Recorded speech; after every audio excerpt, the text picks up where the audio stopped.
Akan kuberikan miliar jika engkau bisa membuka brankas itu. Milioner itu tertawa terbahak-bahak menatap anak kecil berkaki telanjang itu. Dia tidak tahu bahwa dia sedang bertaruh dengan orang yang salah dan dia akan kehilangan segalanya. Menyingkir dari sana, orang-orang penting akan lewat. Hartono Jayakusuma membentak ke arah Joko yang sedang mengepel lantai lobi dengan lapusang dan robek. Anak itu mengangkat pandangannya dengan mata coklat gelap penuh konsentrasi dan bergerak cepat ke samping menggumamkan. Maaf, Bapak yang nyaris tak terdengar. Joko baru berusia 11 tahun. Tetapi sudah memikul di pundak kecilnya beban tanggung jawab yang seharusnya tidak diemban oleh anak seusianya. Tangan kecilnya pecah-pecah karena air dan cairan pembersih bekerja tanpa henti sejak pagi buta.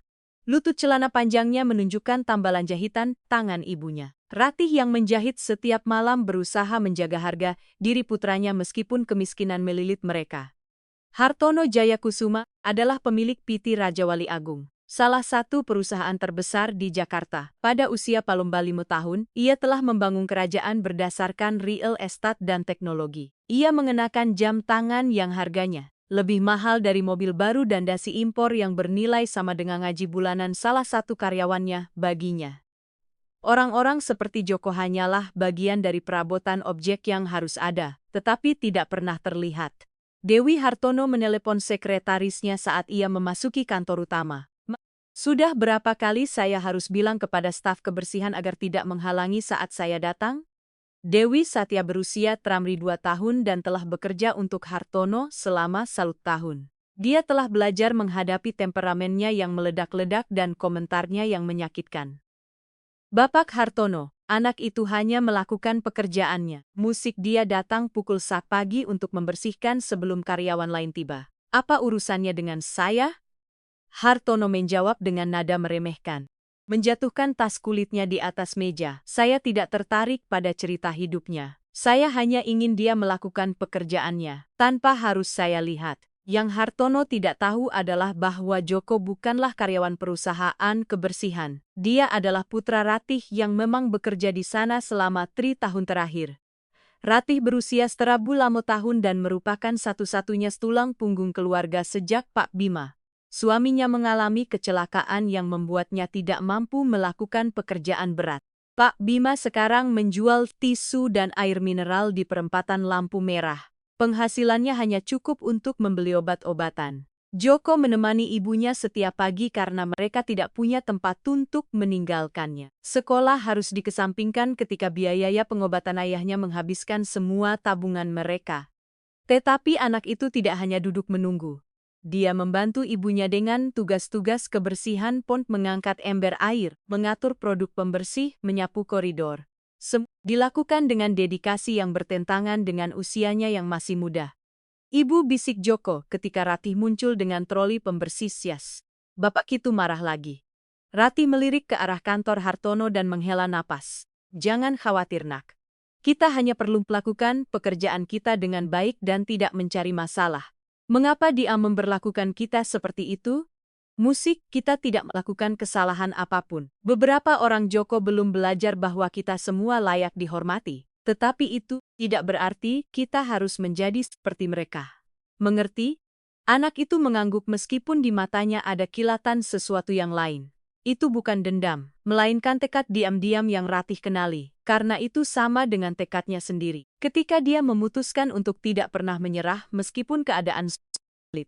Hari berjalan seperti biasa sampai seorang kurir khusus tiba pada tengah hari.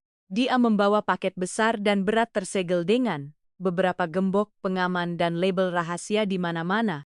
Pengiriman untuk Bapak Hartono Jayakusuma. Kurir itu mengumumkan di resepsionis. Dewi Satya menandatangani dokumen penerimaan dan membawa paket itu secara pribadi ke kantor Hartono. Itu adalah brankas portabel berwarna perak dengan panel elektronik canggih di bagian depan. Di sampingnya terdapat amplop berisi dokumentasi.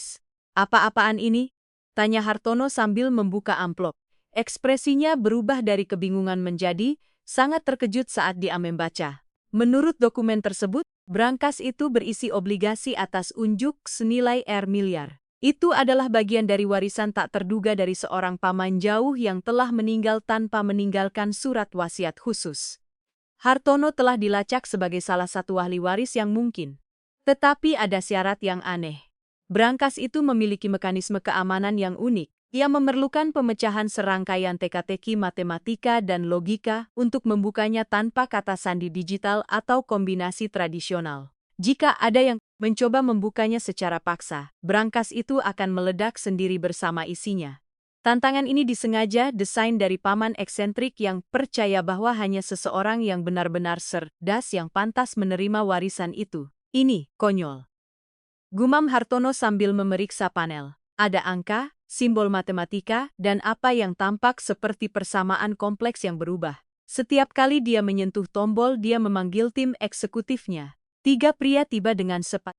Semuanya mengenakan setelan mahal dan gelar universitas yang mengesan selama 4 jam. Mereka mencoba menguraikan mekanisme itu. Mereka mencoba berbagai kombinasi, mencari pola, mencari di internet.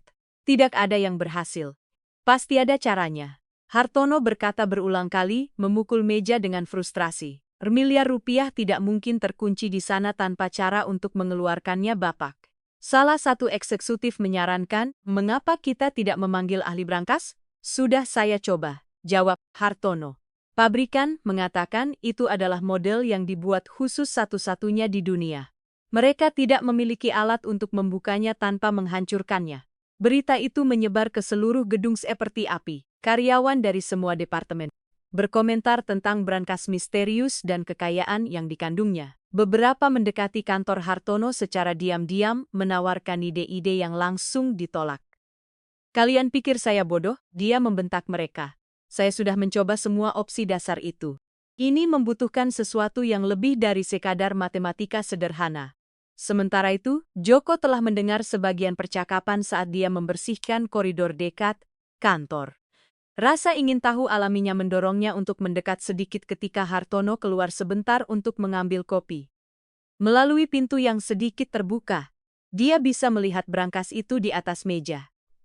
Panel menunjukkan urutan angka yang tampaknya berubah mengikuti semacam pola. Joko yang sebelum meninggalkan sekolah telah menunjukkan bakat luar biasa dalam matematika merasakan sesuatu yang akrab dalam angka-angka itu. Itu seperti teka-teki yang diberikan gurunya ketika dia masih bisa menghadiri kelas. Hei, kamu!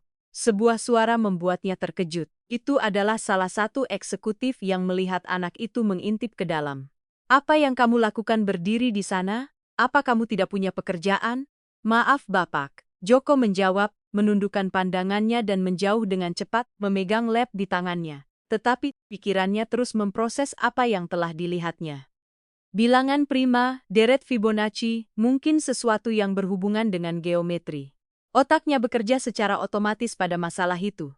Bahkan saat dia menyapu lantai, Hartono kembali ke kantornya semakin frustrasi. Sudah beberapa jam berlalu dan tidak ada satuun eksekutif bergaji tinggi yang mampu memecahkan teka-teki itu. Harga dirinya terluka. Bagaimana mungkin dia seorang pengusaha sukses tidak bisa mengakses warisannya sendiri?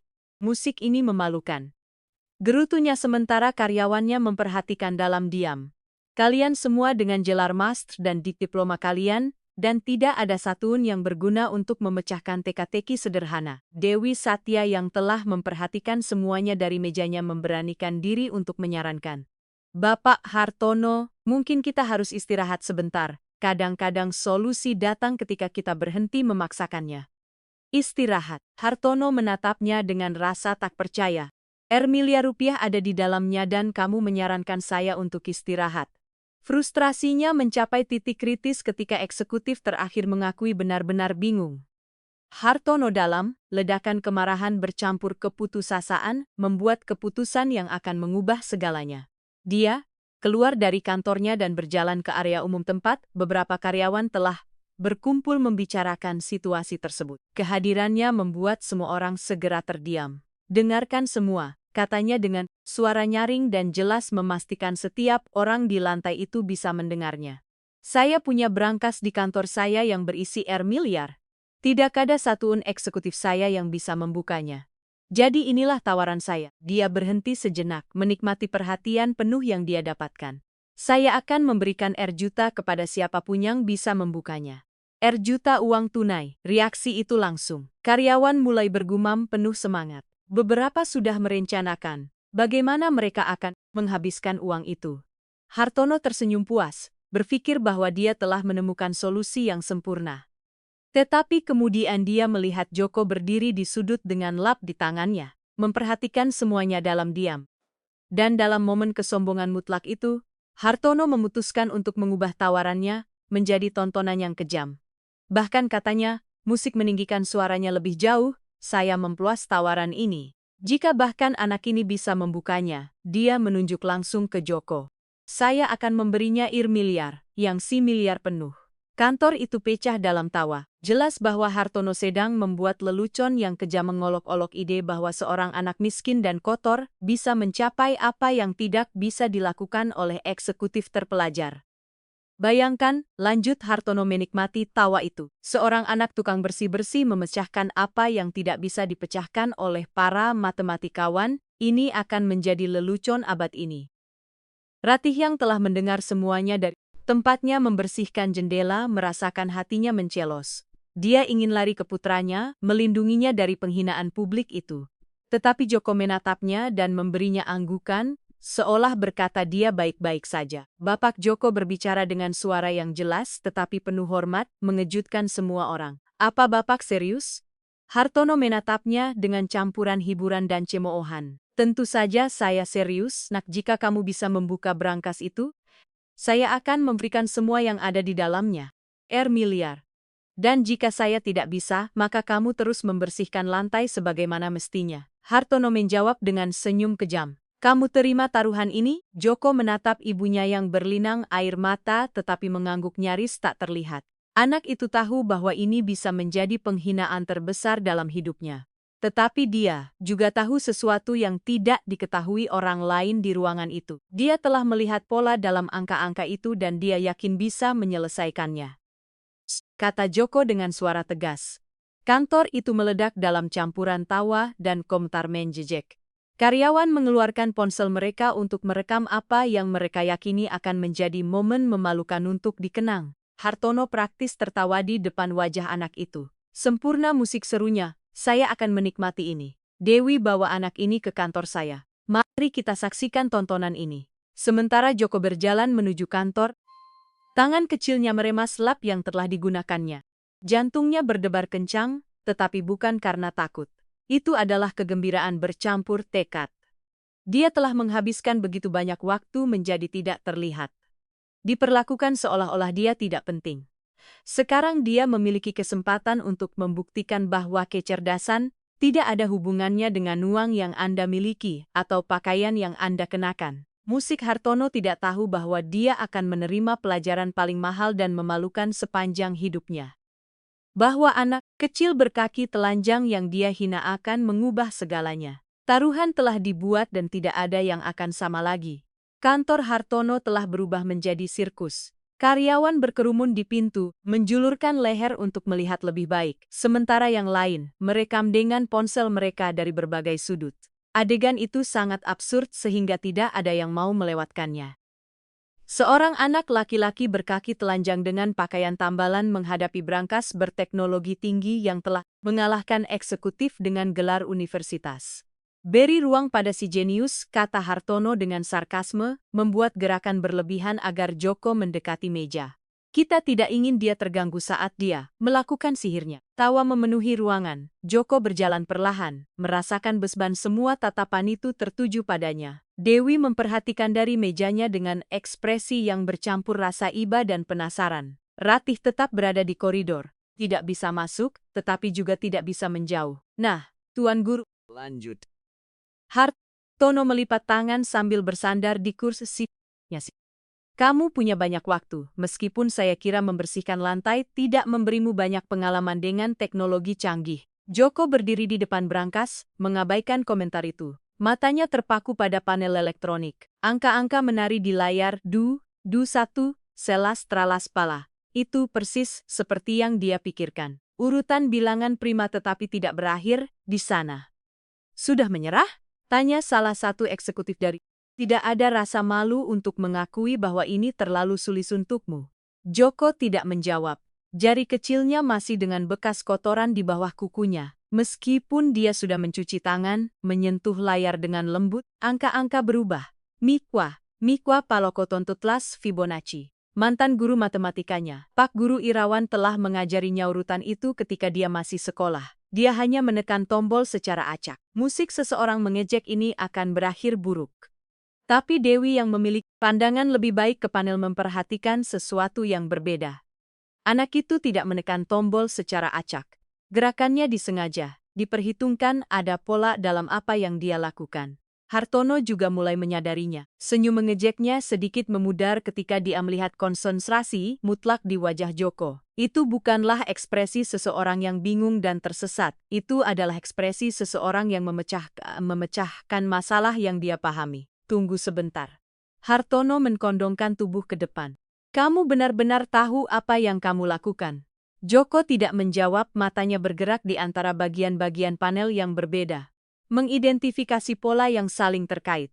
Itu bukan hanya satu urutan musik, melainkan beberapa yang bekerja secara bersamaan, bilangan prima di satu kolom, Fibonacci di kolom lain, musik, dan sesuatu yang lain di kolom ketiga yang butuh waktu sebentar untuk dia kenali. Kuadrat sempurna, gumamnya pada dirinya sendiri, Pon Patmalo Satulas Buramatras asal. Dalam benaknya Joko kembali ke sore hari, di sekolah lamanya ketika Pak Guru Irawan tinggal setelah jam pelajaran untuk mengajarinya teka-teki matematika. Matematika adalah bahasa universal Joko, katanya. Tidak peduli dari mana kamu berasal atau pakaian apa yang kamu kenakan. Angka tidak mendiskriminasi. Guru itu telah melihat sesuatu yang istimewa dalam dirinya. Dia telah mengisi formulir aplikasi untuk beasiswa. Dia telah berbicara dengan kepala sekolah swasta, tetapi kemudian kecelakaan Pak Bima terjadi dan semua itu harus dikesampingkan. Hei, suara Hartono membuyarkan pikirannya. Saya mengajukan pertanyaan. Kamu tahu apa yang kamu lakukan atau hanya membuang-buang waktu saya? Saya sedang mengerjakannya, Bapak. Musik, Joko menjawab tanpa mengangkat pandangannya dari panel. Hartono tertawa pendek dan gugup. Untuk pertama kalinya sejak dia meluncurkan taruhan kejamnya, dia merasakan sedikit kecemasan. Tentunya anak itu tidak mungkin, itu hanya kebetulan dia mengidentifikasi beberapa urutan dasar.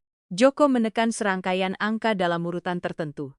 Panel mengeluarkan suara lembut, berbeda dari bunyi bip kesalahan yang telah dibuat ketika para eksekutif mencobanya. Itu adalah nada konfirmasi. Apa itu? Tanya salah satu karyawan. Bukan apa-apa, pasti kesalahan lain, jawab Hartono. Meskipun suaranya terdengar kurang yakin dari sebelumnya, Dewi bergerak sedikit lebih dekat terpesona. Dia telah bekerja di kantor itu cukup lama untuk mengenali kapan Hartono gugup dan saat ini dia memang gugup.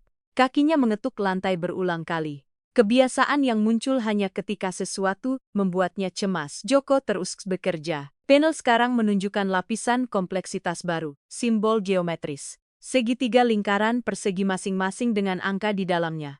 Itu adalah teka-teki di dalam teka-teki lain, ini konyol. Hartono bangkit dari kursinya. Sudah 10 menit berlalu. Akui saja bahwa kamu tidak tahu apa yang kamu lakukan dan mari kita akhiri ini. Biarkan dia mencoba. Kata Dewi lembut. Bapak sendiri yang memberinya waktu yang dia butuhkan. Hartono menatapnya dengan terkejut. Dewi tidak pernah secara terbuka menentangnya. Terutama tidak di depan karyawan lain. Tetapi ada sesuatu dalam situasi ini yang mendorongnya untuk membela anak itu. Terserah. Hartono duduk lagi menyilangkan kakinya dengan kesal. Tapi ini hanya buang-buang waktu. Joko mengabaikan semua kebisingan di sekitarnya. Bisikan tawa tertahan, komentar sarkastik. Dia berkonsentrasi hanya pada panel simbol geometris. Sesuai dengan angka dengan cara tertentu. Segitiga adalah 3 sisi. Persegi 4 lingkaran melambangkan tak terhingga atau mungkin 0. Dia menekan urutan lingkaran segitiga. Segitiga persegi segitiga mengikuti pola yang telah diidentifikasi. Nada konfirmasi lain berdering dari brankas. Keheningan yang mengikuti adalah mutlak, bahkan orang-orang yang tadinya tertawa pun terdiam. Semua orang telah mendengar suara yang berbeda itu. Apa yang terjadi? Tanya seseorang dari belakang. Hartono berdiri begitu cepat sehingga kursinya berputar ke belakang. Tidak mungkin. Dia berbisik. Tidak. Joko mundur selangkah melihat bransas yang sekarang menunjukkan kunci yang terlepas. Dia tidak membukanya. Dia tidak menyentuh apapun lagi. Dia hanya berbalik ke arah Hartono. Saya menyelesaikannya, Bapak, katanya dengan suara tenang. Bapak bisa memverifikasinya. Hartono mendekati brankas seolah-olah dalam keadaan kesurupan. Tangannya gemetar ketika dia menyentuh pegangan. Pintu terbuka dengan lembut, memperlihatkan bagian dalam yang penuh dengan obligasi atas unjuk. Persis seperti yang dikatakan dokumen, miliar dalam sertifikat yang dapat dinegosiasikan. Keheningan dipecahkan oleh suara seseorang menjatuhkan ponselnya. Kemudian yang lain, karyawan yang telah merekam semuanya begitu terkejut, sehingga mereka lupa memegang perangkat mereka. Dia melakukannya. Bisik Dewi menutup mulutnya dengan tangan. Dia benar-benar melakukannya. Hartono menatap tajam ke dalam brankas. Otaknya tidak mampu memproses apa yang baru saja terjadi. Anak yang telah dia permalukan secara publik, anak yang telah dia olok-olok, anak yang telah dia perlakukan sebagai tidak terlihat selama berbulan-bulan, baru saja memecahkan sekdeki yang bahkan tidak bisa dipecahkan oleh eksekutifnya yang bergaji paling tinggi. Ini curang, katanya akhirnya suaranya terdengar hampa. Seseorang memberinya jawabannya. Itu pasti, Bapak Hartono. Dewi berbicara dengan tegas, kita semua di sini tidak ada yang memberitahunya apa-apa. Anak itu menyelesaikannya sendiri. Kalau begitu, itu keberuntungan. Keberuntungan buta murni. Keberuntungan pada 3 tingkat teka-teki yang berbeda. Tanya salah satu karyawan yang telah memperhatikan dengan seksama. Setiap level membutuhkan penalaran yang berbeda. Itu bukan keberuntungan. Joko tetap diam memperhatikan Hartono yang berantakan. Dia tidak merasakan kegembiraan atau kepuasan. Hanya kesedihan yang mendalam melihat orang dewasa menolak untuk menerima kenyataan. Rati akhirnya masuk ke kantor dengan air mata mengalir di pipinya. Dia berlutut di samping putranya dan memeluknya erat-erat. Musik ibu sangat bangga pada bisiknya di telinga. Ibu, apa saya benar-benar melakukannya? Joko bertanya seolah-olah dia baru memproses apa yang telah terjadi. Kamu melakukannya, nak? Kamu melakukannya. Hartono memperhatikan mereka. Pikirannya berlari kidan kilometer per jam. Dia telah membuat taruhan itu di depan lusinan saksi. Banyak dari mereka merekamnya dalam video. Dia tidak bisa menarik kembali sekarang tanpa benar-benar menghancurkan reputasinya. Ini tidak sah. Katanya putus asa. Itu hanya lelucon. Tidak ada yang menganggap serius taruhan semacam itu. Bapak bilang Bapak serius. Joko menjawab menatap lurus ke matanya. Saya bertanya 2 kali dan Bapak mengkonfirmasi. Kamu masih anak-anak, kontrak dengan anak di bawah umur tidak sah, tapi janji publik sah. Sela Dewi Satya, terutama ketika ada bukti video. Hartono menatapnya dengan rasa pengkhianatan. Kamu di pihak siapa? Di pihak yang benar. Jawabnya tanpa ragu. Bapak membuat taruhan publik anak itu memenuhi bagiannya. Sekarang giliran Bapak untuk memenuhi bagian Bapak. Karyawan mulai bergumam di antara mereka sendiri. Beberapa mengeluarkan ponsel mereka lagi. Kali ini bukan untuk merekam, melainkan untuk meninjau video yang telah mereka ambil. Buktinya ada di sana, jelas dan tak terbantahkan. Musik Hartono merosot di kursinya, menyembunyikan wajah di antara tangannya. Miliar itu lebih dari yang dihasilkan beberapa bisnisnya dalam setahun. Itu bukan jumlah yang bisa diabaikan atau ganti dengan mudah. Saya perlu bicara dengan pengacara saya, katanya akhirnya. Ini tidak mungkin legal Bapak Hartono, kata Bapak Akuntan Wijaya, akuntan senior perusahaan yang telah memperhatikan dari belakang ruangan. Dia adalah pria berusia 60 tahun, dihormati oleh semua orang dengan reputasi integritas yang tak tergoyahkan. Segan segala hormat. Bapak membuat taruhan publik dan anak itu menang dengan bersih. Kamu musik juga Wijaya, semua orang akan menentang saya. Ini bukan menentang Bapak, ini mengakui fakta. Jika Bapak coba menarik kembali sekarang, Bapak akan kehilangan sesuatu yang jauh lebih berharga daripada uang, yaitu kata-kata Bapak. Hartono mendongak melihat sekeliling ruangan. Musik. Semua karyawannya memperhatikannya dengan campuran kekecewaan dan harapan. Dia tahu bahwa Wijaya benar. Jika dia tidak menepati janjinya, dia tidak akan pernah memiliki kredibilitas lagi di dunia bisnis. Beri saya waktu untuk berpikir. Katanya akhirnya ini, saya perlu memprosesnya. Ambil waktu sebanyak yang Bapak butuhkan. Ratih berbicara untuk pertama kalinya. Suaranya tegas meskipun berlinang air mata. Tapi putra saya memenuhi bagiannya dari kesepakatan itu. Kami berharap Bapak melakukan hal yang sama. Ibu dan anak itu mundur dari kantor, diikuti oleh tatapan semua yang hadir. Ketika mereka keluar, percakapan meledak.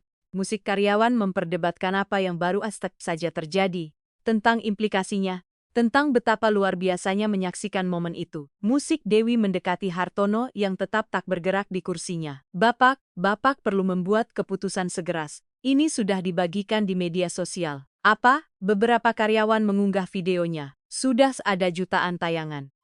Orang-orang bertanya apa yang akan terjadi? Apakah Bapak akan menepati janji Bapak? Hartono merasa seolah-olah dunia runtuh di sekelilingnya. Dia tidak hanya kalah taruhan yang mustahil, tetapi sekarang ini menjadi publik.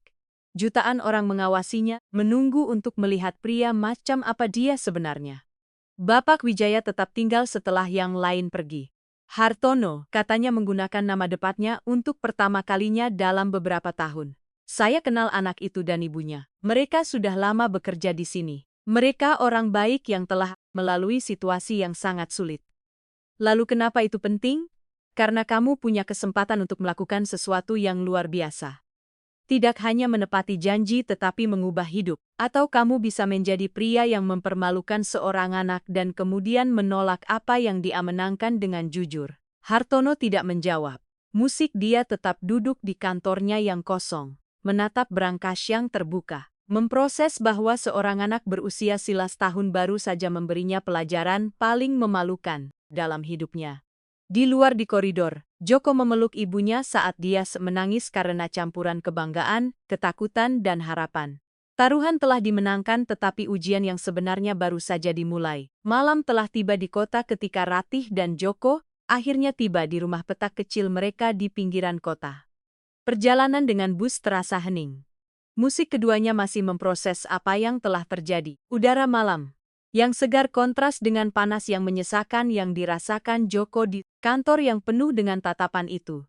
Musik Pak Bima menunggu mereka di pintu. Wajahnya menunjukkan campuran kekhawatiran dan rasa ingin tahu.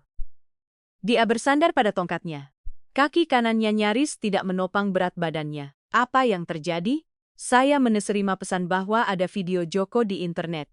Ratih memeluk suaminya dan untuk pertama kalinya sejak mereka meninggalkan kantor dia membiarkan dirinya menangis tanpa batas. Itu bukan air mata kesedihan, melainkan emosi yang begitu intens sehingga perlu dikeluarkan. Ayah Joko berbicara dengan suara kecil. Saya memecahkan teka-teki yang tidak bisa dipecahkan oleh siapapun. Teka-teki macam apa yang bernilai miliar? Pak Bima menatap istrinya mencari konfirmasi. Ratih mengangguk masih tidak mampu membentuk kata-kata yang koheren. Sang ayah merosot satu-satunya kursi yang mereka miliki di ruang tamu kecil. Derit kayu tua bergema dalam keheningan. Ceritakan semuanya, katanya akhirnya. Sementara Joko menceritakan peristiwa hari itu, suaranya semakin percaya diri. Dia berbicara tentang bilangan prima, tentang Fibonacci, tentang teka-teki Andi. Pak Bima mendengarkan dengan mata semakin lebar, mengenali dalam diri putranya sesuatu yang selalu ada di sana, tetapi yang dihalangi oleh keadaan untuk dikembangkan. Saya selalu tahu kamu istimewa, kata Pak Bima ketika Joko selesai. Air matanya sendiri mulai terbentuk. Pak Guru Irawan selalu mengatakan itu padaku setiap kali saya bertemu dengannya. Anak ini akan menjadi orang hebat. Dia terus mengulanginya, tapi ayah, Bapak Hartono tidak mau membayar. Dia bilang itu hanya lelucon, kalau begitu dia bukan orang yang menepati janji. Jawab Pak Bima dengan ketegasan yang mengejutkan, keduanya. Terlepas dari kondisi fisiknya, suaranya memiliki otoritas orang yang telah bekerja keras sepanjang hidupnya dengan harga diri. Tapi kebenaran akan selalu terungkap. Yang tidak mereka ketahui adalah bahwa pada saat yang tepat itu, kebenaran sedang meledak di internet dengan cara yang tidak dapat mereka bayangkan. Di penthouse mewahnya di pusat kota, Hartono Jayakusuma tidak bisa pemandangan panorama lampu kota yang biasanya membuatnya puas kini tampak mengejeknya. Setiap jendela yang menyala terasa seperti mata yang menghakiminya. Ponselnya tidak berhenti berdering selama berjam-jam. Panggilan dari mitra bisnis, pesan dari keluarganya, pemberitahuan tanpa henti dari media sosial. Dia telah mencoba mematikannya, tetapi kecemasan karena tidak tahu apa yang terjadi lebih buruk daripada menghadapi kenyataan. Akhirnya pukul 2 pagi dia menyerah dan membuka ponselsnya. Apa yang dilihatnya membuatnya merinding. Video itu meledak, bukan ribuan tayangan seperti yang diwaisbatkan tetapi jutaan. Klip di mana dia membuat taruhan kejam kepada Joko telah dilihat lebih dari 3 juta kali. Video Joko membuka brankas 5 juta. Musik, komentarnya sangat menghancurkan. Pria ini adalah definisi kekejaman. Anak itu jenius dan pria ini hanya ingin mempermalukannya. Jika dia tidak menepati janjinya, dia harus masuk penjara. Ada yang tahu di mana pria ini bekerja? Kita perlu mencari keadilan. Hartono merasakan keringat dingin mengalir di punggungnya. Ini bukan hanya masalah reputasi pribadi. Ini adalah krisis yang bisa menghancurkan semua yang telah dia bangun. Dia memutar nomor pengacaranya. Mengabaikan waktu. Bapak pengacara Susilo, penasihat hukumnya selama 15 tahun menjawab dengan suara mengantuk, Hartono. Ini jam pagi. Susilo, ini darurat. Kamu lihat videonya. Desahan panjang terdengar dari sisi lain saluran telepon. Saya lihat seluruh negeri melihatnya. Saya butuh pilihan hukum. Pasti ada cara untuk membatalkan ini, Hartono. Dengarkan saya baik-baik. Suara Susilo kehilangan semua jejak kantuk dan menjadi serius. Secara teknis, taruhan lisan publik di depan saksi dan dengan bukti video memiliki bobot hukum. Terutama ketika kedua belah pihak memenuhi bagian mereka dari kesepakatan itu. Kedua belah pihak, dia anak-anak yang memenuhi persis apa yang kamu minta. Dia membuka brankas. Kamu menjanjikan miliar jika dia melakukannya. Ada saksi, ada video, ada bukti. Hartono berjalan ke jendela melihat kota yang tidur di bawah. Jadi, apa yang kamu rekomendasikan?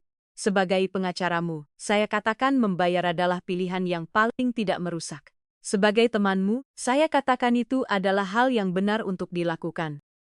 miliar. Susilo, itu bukan uang receh. Saya tahu, tetapi biaya untuk tidak membayar akan jauh lebih besar. Sudah ada petisi daring yang menyerukan boikot terhadap perusahaanmu. Klien bertanya apakah mereka ingin berbisnis dengan orang seperti itu? Reputasimu bernilai lebih dari 1 miliar. Hartono menutup telepon tanpa mengucapkan selamat tinggal, sesuatu yang belum pernah dia lakukan sebelumnya. Dinding kaca di depannya memantulkan seorang pria yang tidak dia kenali. Berantakan dengan mata bengkak dan kalah. Ponselnya bergetar lagi. Kali ini adalah pesan dari kakak perempuannya, Citra, yang tinggal di Australia dan yang paling dia hormati di dunia.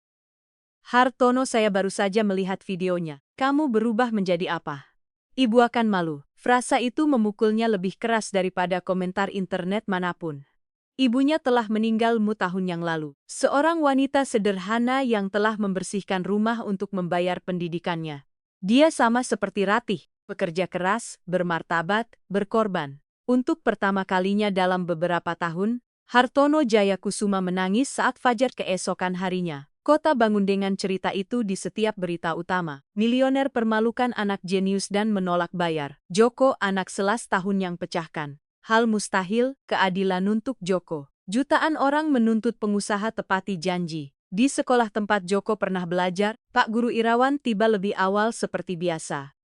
Seorang rekan menghentikannya di koridor, menunjukkan video di ponselnya. Musik Irawan, itu bukan muridmu, Joko Bima. Guru itu menyesuaikan kacamatanya melihat layar. Matanya berkaca-kaca ketika dia melihat mantan muridnya memecahkan teka-teki dengan konsentrasi yang sama yang dia tunjukkan di kelas. Itu dia, bisiknya. Saya tahu dia cerdas, tetapi musik ini luar biasa. Mengapa dia meninggalkan sekolah?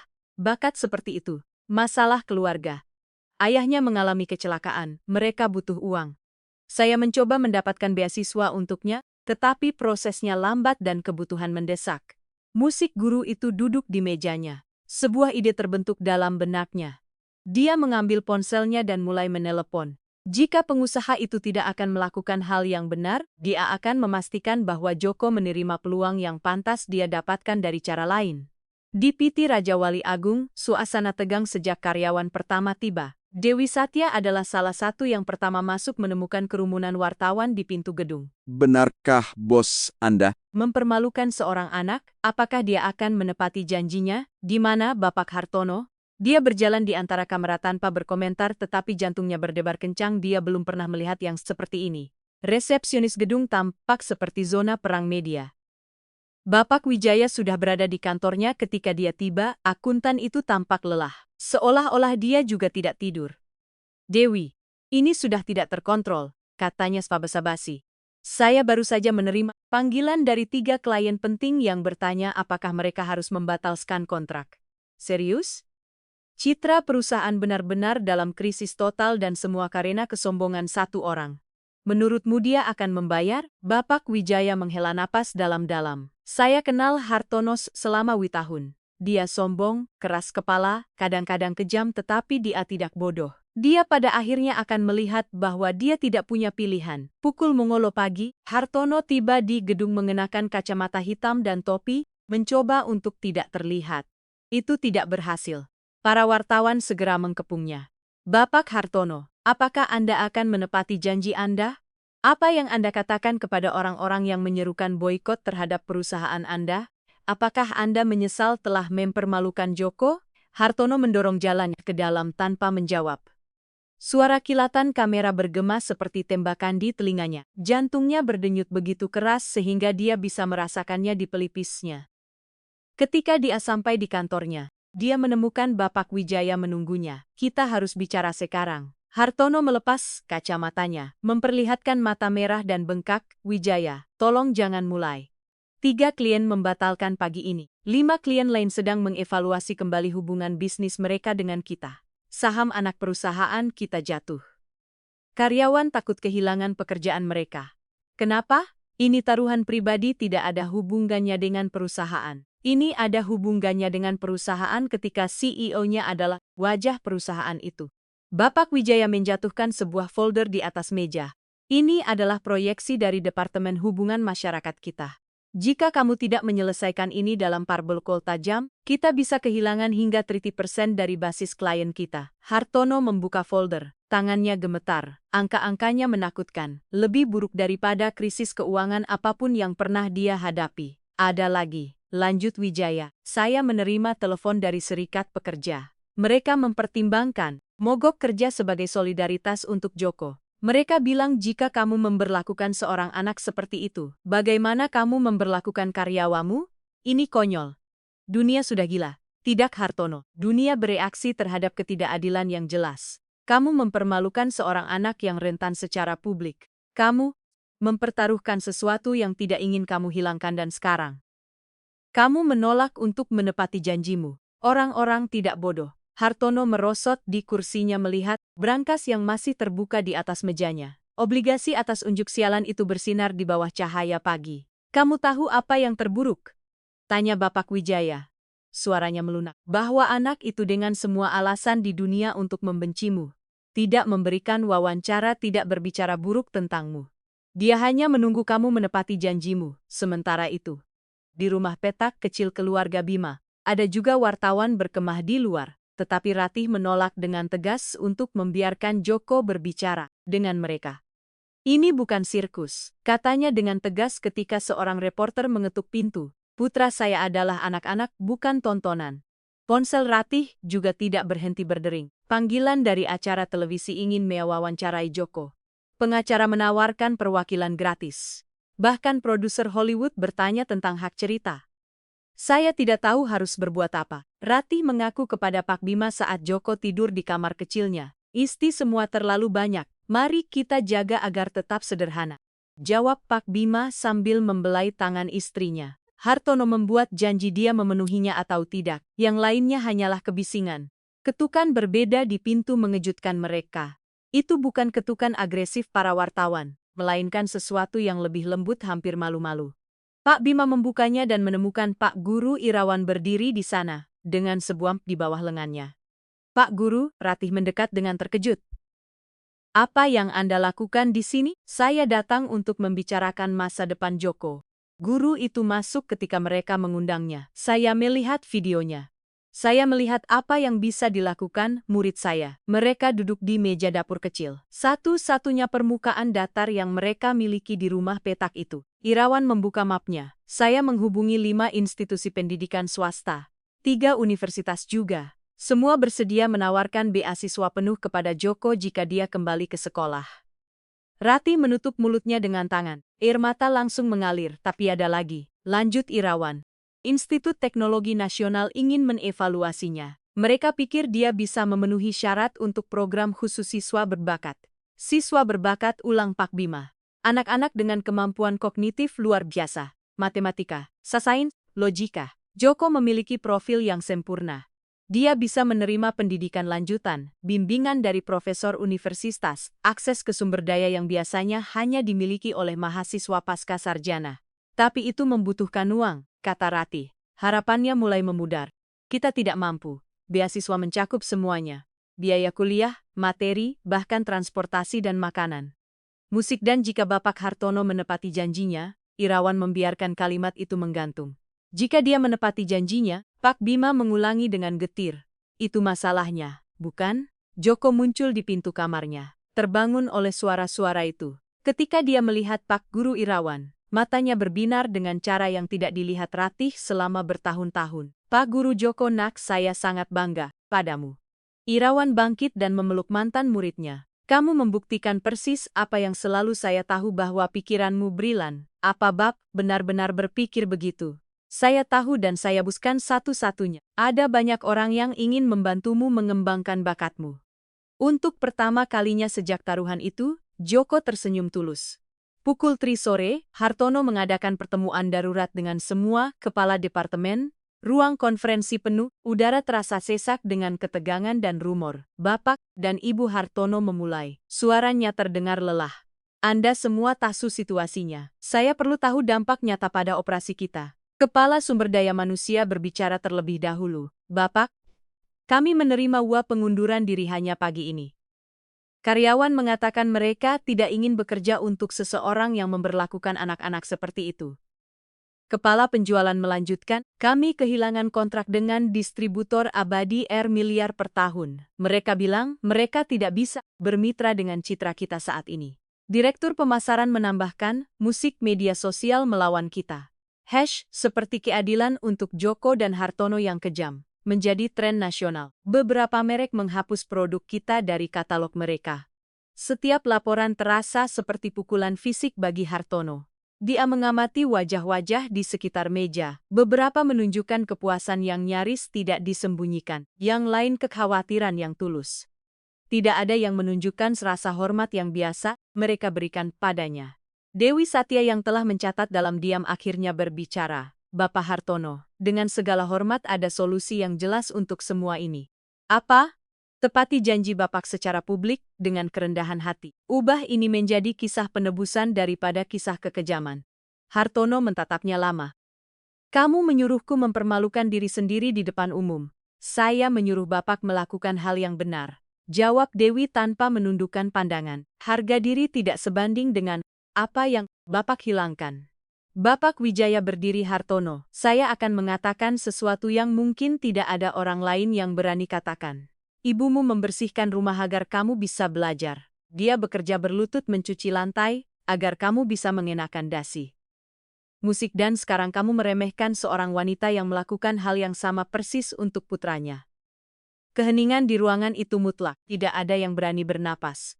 Ratih adalah ibumu 30 tahun yang lalu, lanjut Wijaya. Joko adalah kamu pada usia 11 tahun dengan bakat yang membutuhkan kesempatan. Bedanya ibumu menemukan orang yang menghormatinya. Apakah kamu akan menjadi orang yang mengambil kesempatan itu dari anak lain? Hartono merasa seolah-olah udara telah dikeluarkan dari paru-parunya. Dia tidak pernah membuat koneksi itu. Tetapi sekarang setelah Wijaya mengatakannya, tidak mungkin mengabaikannya. Saya butuh waktu untuk berpikir. Katanya akhirnya suaranya nyaris tidak terdengar. Bapak tidak punya waktu, sela kepala keuangan. Besok adalah batas waktu untuk 3 kontrak penting. Mereka semua mengatakan mereka menunggu untuk melihat bagaimana Bapak menyelesaikan ini sebelum menandatangani. Kita berbicara tentang miliar yang dipertaruhkan. Hartono mendongak. Tiba-tiba miliar? Ya, jadi pertanyaan sebenarnya adalah, apakah Bapak akan kehilangan wali miliar karena tidak membayar di miliar? Ironinya brutal dan sempurna. Hartono telah mempertaruhkan Sido miliar, berpikir dia tidak akan pernah kalah. Kehilangan Sin miliar itu bisa menyelamatkan 20 miliar. Tetapi di luar angka-angka sesuatu yang lain mulai membebani hati nuraninya. Bayangan ibunya berlutut, membersihkan lantai. Bayangan Ratih melakukan hal yang sama persis. Bayangan Joko dengan bakat brilian itu tersembunyi di balik pakaian tambalan dan tangan pecah-pecah. Saya ingin bicara dengan anak itu, katanya akhirnya atur pertemuan pribadi. Hanya dia, ibunya, dan saya. Dewi mengangguk. Saya akan mencobanya, Bapak, tetapi saya tidak tahu apakah mereka akan menerimanya. Beritahu mereka bahwa saya ingin meminta maaf. Sungguh. Untuk pertama kalinya dalam beberapa hari, sesuatu seperti harapan muncul di wajah karyawannya. Mungkin hanya mungkin bos mereka tidak sepenuhnya hilang. Pertanyaannya adalah apakah itu akan cukup atau apakah kerusakan sudah terjadi secara tidak dapat diperbaiki. Di luar para wartawan masih menunggu, kamera masih merekam, dunia masih mengamati. Dan di rumah petak kecil di pinggiran kota, seorang anak berusia situa Satan hanya menunggu seorang dewasa menepati janjinya. Pertemuan itu dijadwalkan untuk hari berikutnya pukul 6 sore di tempat netral kantor notaris Bapak Prabowo. Seorang pria berusia sapentutia dengan reputasi sempurna di kota, Dewi telah menyarankan tempat itu agar kedua belah pihak merasa aman jauh dari kamera dan kekacauan media. Ratih telah menghabiskan malam sebelumnya tanpa tidur berputar-putar di tempat tidurnya yang kecil. Sementara Pak Bima mendengkur pelan di sampingnya. Haruskah mereka mempercayai Hartono? Apakah ini penghinaan lain yang disamarkan sebagai rekonsiliasi? Bagaimana jika dia membawa Joko dan segalanya memburuk? Kita harus pergi, kata Pak Bima pagi itu saat mereka sarapan roti dengan kopi encer. Jika kita tidak pergi, kita akan selalu bertanya-tanya apa yang akan terjadi. Selain itu, Joko pantas mendengar apa yang dikatakan pria itu. Joko luar biasa diam saat mereka bersiap-siap. Dia mengenakan pakaian terbaiknya, celana panjang yang hanya dia pakai untuk acara-acara khusus, dan kemeja yang Ratih setrika 3 kali hingga siga sempurna. Anak itu melihat dirinya di cermin kecil kamar mandi yang retak, menyisir rambutnya, mencoba menjinakkan ikal yang memberontak. Kamu terlihat sangat tampan, Nak. Kata Ratih dari pintu, suaranya sedikit bergetar. Ibu, apa ibu pikir dia benar-benar ingin meminta maaf? Ratih berlutut di depan putranya, menggenggam tangan kecilnya di antara tangannya. Ibu tidak musik tahu, Joko, tetapi yang ibu tahu adalah apapun yang terjadi hari ini. Kamu membuktikan sesuatu yang tidak dapat diambil oleh siapapun darimu, bahwa kamu brilian, berani, dan layak dihormati. Dan jika dia tidak menepati janjinya, maka kita terus maju. Pak Guru Irawan sudah mendapatkan beasiswa itu. Masa depanmu tidak bergantung pada pria itu, melainkan bergantung padamu. Joko mengangguk, tetapi Ratih bisa melihat di matanya bahwa sebagian dari dirinya masih berharap Hartono melakukan hal yang benar. Harapan kekanak-kanakan itu keyakinan bahwa orang dewasa pada akhirnya menepati janji mereka, menghancurkan hati Ratih karena dia tahu dunia tidak selalu berjalan seperti itu. Hartono tiba di kantor notaris Terantu menit lebih awal, ditemani hanya oleh Bapak Wijaya. Dia menolak saran untuk membawa pengacara, humas atau anggota tim lainnya. Ini harus bersifat pribadi. Notaris Prabowo menerima mereka di kantor tradisionalnya, dengan dinding berlapis buku-buku hukum dan meja mahoni, yang dulunya milik kakeknya. Bau kertas tua dan tinta memenuhi ruangan bercampur dengan aroma kopi yang baru diseduh Hesi, yang selalu disiapkan Prabowo.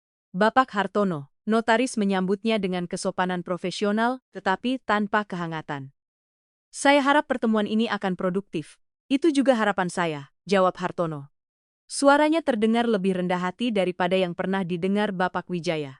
Musik Hartono tampak berbeda. Dia hanya tidur teras 3 jam dalam 2 hari dan itu terlihat kantung mata yang dalam, janggut yang tidak dicukur, setelan yang kusut. Itu bukanlah citra pengusaha rapi yang selalu dia proyeksi sandesu. Dia hanyalah seorang pria yang kelelahan dan kalah. Saya telah menyiapkan dokumen, kata Prabowo menunjukkan beberapa kertas. Agar jika Anda mencapai kesepakatan, semuanya dicatat secara resmi. Dengan demikian, kita menghindari kesalahpahaman di masa depan. Hartono mengangguk, meskipun setiap kata notaris mengingatkannya akan besarnya apa yang telah dia lakukan. Kesepakatan formal dengan seorang anak berusia 11 tahun Narina. Dia begitu sombong sehingga mereka membutuhkan perlindungan hukum darinya. Suara pintu utama mengejutkannya. Sudah pukul 5, tepat. Ratih, Pak Bima dan Joko telah tiba. Ketika kedua keluarga bertemu di ruang konferensi notaris, ketegangan begitu tebal sehingga hampir bisa disentuh. Joko berdiri sedikit di belakang ibunya. Mata coklat gelapnya mengamati Hartono dengan campuran rasa ingin tahu dan kehati-hatian. Pak Bima bersandar pada tongkatnya. Rahangnya terkatup rapat, dia ingin membenci pria yang telah mempermalukan putranya. Tetapi ekspresi di wajah Hartono membuatnya bingung. Dia tidak melihat kesombongan sekarang. Dia melihat sesuatu yang mirip dengan rasa malu. "Terima kasih sudah datang," kata Hartono. Suaranya terdengar serak. "Saya tahu Anda tidak punya alasan untuk mempercayai saya." "Tidak. Musik kami tidak punya," jawab Pak Bima secara langsung. "Anda mempermalukan putra saya di depan lusinan orang. Anda membuat taruhan kejam berpikir, Anda tidak akan pernah kalah. Dan ketika Anda kalah, Anda mencoba melarikan diri." Hartono menundukkan pandangannya, tidak mampu menahan tatapan Pak Bima. "Anda benar sekali. Lalu mengapa kita di sini?" Ratih bertanya. Suaranya tegas meskipun dia merasa gugup. "Karena saya perlu mengatakan sesuatu yang seharusnya saya katakan berhari-hari yang lalu." Hartono mendongak dan yang mengejutkan semua orang matanya basah musik. "Saya minta maaf. Saya minta maaf kepada Joko, kepada Anda, Bu Ratih, kepada keluarga Anda. Apa yang saya lakukan tidak termaafkan." Keheningan yang mengikuti hanya terganggu oleh bunyi detak jamantik di dinding notaris. Joko melangkah maju mengejutkan ibunya. "Mengapa Bapak melakukannya?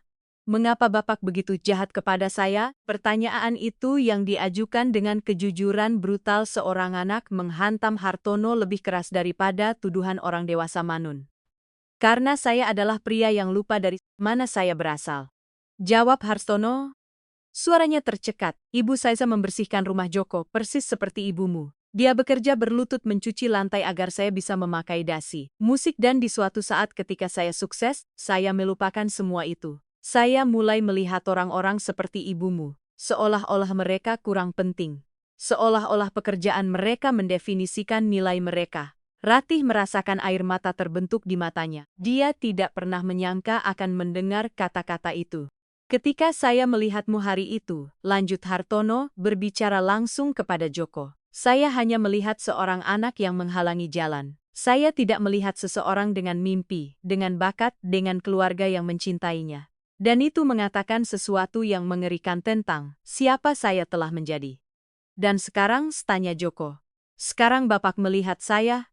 Sekarang saya melihat seorang anak yang lebih cerdas daripada semua eksekutif saya digabungkan. Saya melihat seseorang yang mengajari saya pelajaran terpenting dalam hidup saya bahwa karakter tidak ada hubungannya dengan uang atau posisi sosial." Musik Bapak Wijaya yang telah memperhatikan dalam diam merasakan gumpalan di tenggorokannya. Dalam wari tahun persahabatan dia belum pernah melihat Hartono begitu rentan. Notaris Prabowo berdeham dengan lembut. "Bapak Hartono, apakah Anda ingin meresmikan kesepakatan?" Hartono berdiri perlahan, berjalan ke tas kerjanya dan mengeluarkan amplop besar. Tangannya sedikit gemetar ketika dia meletakkannya di atas meja di depan Joko. "Ini adalah obligasi tas unjuk," katanya. "R miliar persis seperti yang saya janjikan. Ini milikmu, tanpa syarat, tanpa jebakan, tanpa catatan kecil." Joko menatap amplop itu. Seolah-olah itu adalah benda asing. Ratih menutup mulutnya dengan kedua tangan. Air mata mengalir bebas. Pak Bima kini harus duduk. Kaki yang sakit gemetar karena emosi. "Tapi ada hal lain yang ingin saya lakukan," lanjut Hartono. "Jika Anda mengizinkan saya." Dia mengeluarkan dokumen lain dari tas kerjanya. "Saya menghubungi Institut Teknologi Nasional. Saya ingin mendirikan dana pendidikan penuh untuk Joko. Tidak hanya untuk sekolah menengah, tetapi untuk universitas master, doktoral apapun yang ingin dia pelajari semuanya dibayar." "Mengapa?" Ratih bertanya. Suaranya nyaris berbisik. "Anda sudah memberi kami di miliar. Anda tidak perlu melakukan hal lain." "Ya, saya harus melakukannya," jawab Hartono dengan tegas. "Karena saya melihat video orang-orang berkomentar tentang putra Anda. Saya melihat para profesor mengatakan dia jenius. Saya melihat potensi yang hampir saya remehkan dan saya ingin memastikan bahwa bakat itu tidak sia-sia karena kekurangan sumber daya." "Itu sangat murah hati," kata Pak Bima. "Masih memproses semuanya. Tapi mengapa kami harus mempercayai Anda? Anda seharusnya tidak." Hartono mengakui. "Itu sebabnya Notaris Prabowo akan mencatat semuanya secara hukum. Dana pendidikan akan berada dalam perwalian independen yang dikelola oleh Pak Guru Irawan dan 2 perwakilan institut. Saya tidak akan memiliki kendali atas uang itu, hanya kewajiban untuk terus mendanainya. Notaris mengangguk. Saya dapat mengkonfirmasi bahwa saya sudah meninjau dokumen. Mereka mengikat secara hukum dan tidak dapat dibatalkan. Joko menatap Hartono dengan ekspresi yang tidak bisa diuraikan oleh pengusaha itu. Itu bukan rasa terima kasih, melainkan sesuatu yang lebih kompleks. Itu adalah pemrosesan seorang anak yang mencoba memahami bagaimana orang dewasa bisa begitu kejam dan kemudian begitu murah hati. Bapak Hartono, Joko berbicara dengan suara yang jelas. Apa Bapak benar-benar menyesal atau hanya takut dengan apa yang dikatakan orang? Pertanyaan itu sangat langsung. Semua orang di ruangan itu tetap diam menunggu jawabannya. Hartono berlutut untuk sejajar dengan Joko, sesuatu yang tidak akan pernah dia lakukan secara normal. Keduanya, dia mengakui dengan kejujuran brutal. Saya takut kehilangan perusahaan saya ya. Tetapi saya juga benar-benar menyesal karena saya melihat video ibu saya di foto-foto lama membersihkan rumah dan saya menyadari bahwa saya memperlakukanmu seperti orang lain mungkin memperlakukan beliau dan itu menghancurkan hati saya. Ibu bapak juga membersihkan rumah, tanya Joko, permusuhannya mulai melunak ya. Selama 2 tahun agar saya bisa belajar dan memiliki kehidupan yang lebih baik. Dan bapak melupakan itu. Saya melupakannya, dan itu adalah kesalahan terbesar dalam hidup saya. Joko menatap ibunya mencari panduan. Ratih mengangguk nyaris tak terlihat memberinya izin untuk membuat keputusannya sendiri. Saya menerima permintaan maaf, Bapak, kata Joko akhirnya. Dan saya menerima uang itu karena Bapak berjanji dan kami membutuhkannya. Tetapi saya ingin Bapak tahu sesuatu. Apa itu? Bahwa saya tidak akan pernah lupa dari mana saya berasal. Tidak peduli berapa banyak uang yang saya miliki. Saya akan selalu ingat bahwa ibu saya membersihkan lantai dan ayah saya menjual tisu di lampu merah. Karena mereka mengajari saya bahwa pekerjaan jujur itu bermartabat. Tidak peduli apapun itu. Kata-kata Joko bergema di ruangan itu seperti lonceng. Hartono merasakan air mata mengalir di pipinya. Tidak peduli lagi untuk menyembunyikannya. Kamu lebih bijaksana pada usia 11 tahun daripada saya pada usia Sapaparika, katanya dengan suara tercekat. Musik, seandainya saya bisa memutar waktu kembali dan memperlakukanmu dengan rasa hormat yang pantas kamu dapatkan sejak awal, Bapak tidak bisa memutar waktu kembali, jawab Joko dengan kedewasaan yang bertentangan dengan usianya. Tetapi Bapak bisa melakukan hal yang benar mulai sekarang.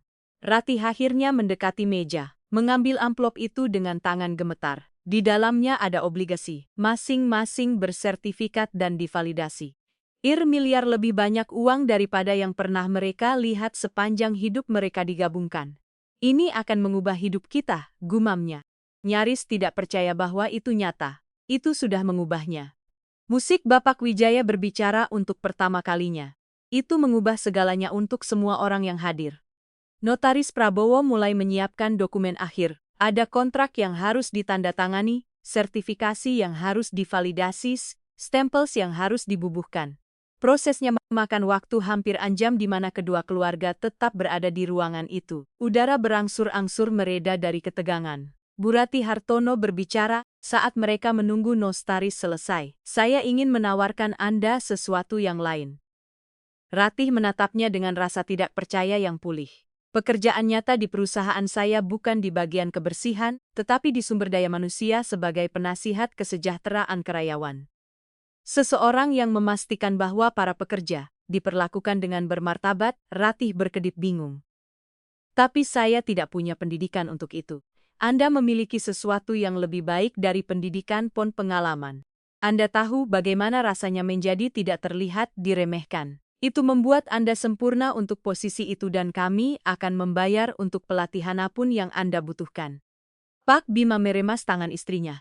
Itu keputusan sayang. Ratih menatap Hartono lama musik, mencari tanda-tanda penipuan atau manipulasi tetapi yang dia lihat adalah ketulusan. Lelah, tidak sempurna, tetapi nyata. Saya akan memikirkannya, katanya akhirnya. Tetapi jika saya menerima, itu karena saya ingin melakukan pekerjaan itu dengan baik, bukan karena amal. Saya tidak mengharapkan yang kurang, jawab Hartono.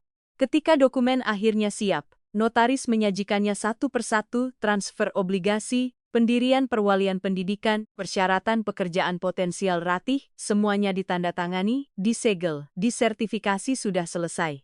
Prabowo mengumumkan semuanya resmi dan mengikat secara hukum. Joko kini resmi menjadi pemilik R miliar. Pendidikannya dijamin hingga tingkat yang ingin dia capai. Ibunya memiliki tawaran pekerjaan nyata yang dapat mengubah lintasan keluarganya. Musik, bolehkah saya mengatakan sesuatu? Bapak Wijaya meminta izin. Ketika semua orang mengangguk, dia melanjutkan, saya telah bekerja dengan Hartono selama tahun. Saya telah melihatnya dalam saat-saat terburuknya dan yang terbaiknya. Tetapi saya belum pernah melihatnya mempelajari pelajaran sepenting ini. Pelajaran apa? Tanya Joko, bahwa kesuksesan sejati tidak diukur dalam uang, melainkan dalam bagaimana kita memperlakukan orang, terutama mereka yang tidak bisa membela diri. Hartono mengangguk, tidak bisa berbicara karena gumpalan di tenggorokannya. Ketika mereka keluar dari kantor notaris, matahari mulai terbenam, mewarnai langit dengan warna oranye dan merah muda. Di luar, sekelompok kecil wartawan masih menunggu, tetapi mereka menjaga jarak yang terhormat berkat penjaga keamanan yang disewa Prabowo. Apakah Anda akan membuat pernyataan? Teriak salah satu reporter. Musik, Hartono menatap Ratih yang mengangguk. Bersama-sama dengan Joko di antara mereka berjalan menuju kamera. Hari ini keadilan telah ditegakkan, kata Hartono kepada mikrofon.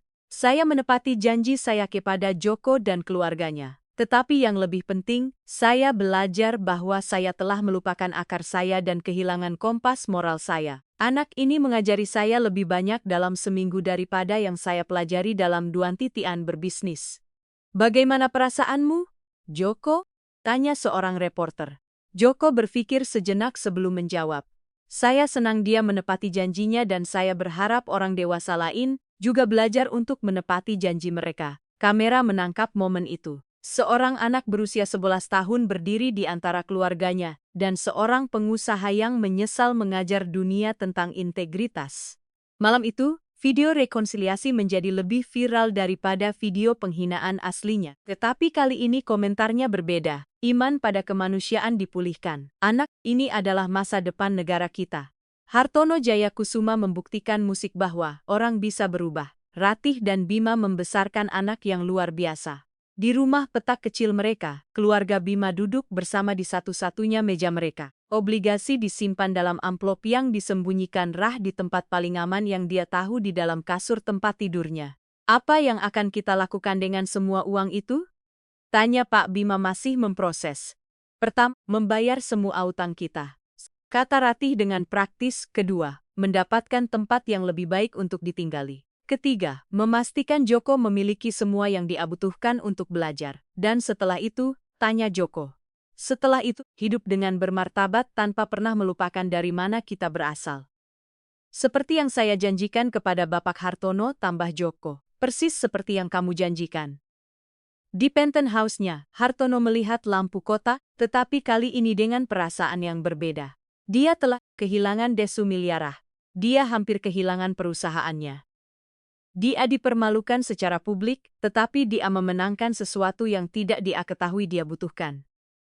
Kesempatan kedua untuk menjadi orang yang dibesarkan ibunya, orang yang menghormati pekerjaan jujur, yang menghargai karakter di atas uang, yang mengerti bahwa setiap orang layak mendapatkan martabat. Ponselnya berdering. Itu adalah kakak perempuannya, Citra dari Australia. Saya melihat video hari ini, katanya. Ibu akan bangga. Musik. 4 kata itu bernilai lebih dari kekayaan apapun. Cerita itu telah mengambil giliran yang tidak diharapkan oleh siapapun. Tetapi itu belum berakhir. Dampak nyata dari semua yang telah terjadi baru saja mulai terungkap. Fajar datang berbeda untuk keluarga Bima. Untuk pertama kalinya dalam beberapa tahun, Ratih bangun tanpa gumpalan kecemasan di perutnya. Bertanya-tanya bagaimana mereka akan membayar tagihan bulan itu. Sinar matahari masuk melalui jendela kecil rumah petak mereka. Tetapi semuanya tampak lebih cerah. Seolah-olah dunia itu sendiri telah berubah warna. Pak Bima sudah bangun, duduk di meja dapur dengan secangkir kopi, melihat dokumen yang diberikan notaris kepada mereka. Tangannya kasar karena bertahun-tahun bekerja keras. Sedikit gemetar saat dia membalik halaman berulang kali. Seolah-olah dia perlu memastikan bahwa semuanya nyata. Tidak bisa tidur. Ratih mendekat menopang tangannya di bahu suaminya. Saya memikirkan semua yang bisa kita lakukan sekarang, jawab Pak Bima, suaranya syarat dengan emosi yang tertahan. Mengoperasi kaki saya. Mendapatkan tempat di mana Joko punya kamar sendiri, membeli obat-obatan tanpa harus memilih penyakit mana yang kita obati bulan ini. Ratih duduk di sampingnya, menjalin jari-jarinya dengan jari-jari suaminya. Kita akan melakukan semua itu, tetapi perlahan dengan bijak. Kamu tahu apa yang paling membuat saya bersemangat? Pak Bima menatapnya dengan mata berbinar, bahwa Joko akan memiliki peluang yang tidak pernah kita miliki. Dia akan belajar. Dia akan mengembangkan bakat luar biasa yang dia miliki. Dia akan menjadi orang hebat. Dia sudah menjadi orang hebat. Ratih mengoreksi dengan lembut. Kemarin dia mengajari seorang milioner apa artinya memiliki martabat. Itu sudah lebih besar dari gelar universitas apapun. Joko muncul di pintu kamar kecilnya masih mengenakan pidengan rambut kusut karena tidur. Ibu, ayah. Apa semua yang terjadi kemarin itu benar-benar terjadi atau saya hanya bermimpi? Ratih melentangkan tangannya dan putranya berlari ke arah mereka. Mereka bertiga berpelukan di dapur kecil, membiarkan air mata lega dan kebahagiaan mengalir bebas. Itu benar-benar terjadi, nak. Bisik Ratih di rambut putranya, dan sekarang semuanya akan berubah. Dalam beberapa minggu berikutnya, perubahan terlihat jelas di berbagai bidang. Keluarga Bima pindah ke apartemen sederhana, tetapi layak di lingkungan yang aman. Itu bukan istana, tetapi memiliki 3 kamar tidur, air panas yang andal, dan area kecil tempat Joko bisa belajar tanpa berbagi ruang dengan orang lain. Pada hari kepindahan, Joko tidak bisa berhenti berlari dari kamar ke kamar. Kagum memiliki ruangnya sendiri. Ibu, lihat saya punya meja, teriaknya dari kamar barunya. Tempat Ratih menempatkan meja kayu sederhana dan lampu agar dia bisa mengerjakan tugas. Pak Bima menjalani operasi yang dia butuhkan sejak kecelakaan itu. Prosedurnya berhasil, dan meskipun dia masih membutuhkan fisioterapi, para dokter meyakinkannya bahwa dia pada akhirnya akan berjalan tanpa tongkat. Pertama kali dia melangkah tanpa dukungan dengan Ratih, dan Joko mengamati.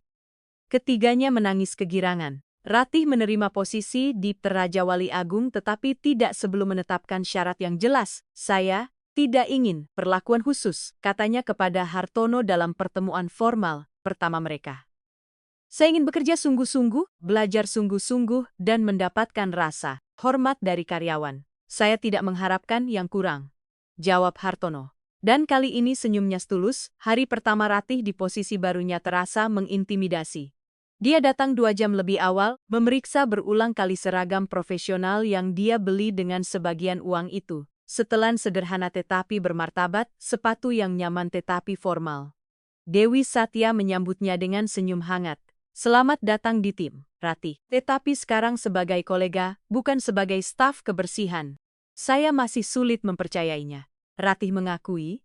Percayalah dan bersiaplah karena Hartono ingin kamu mengawasi proyek penting.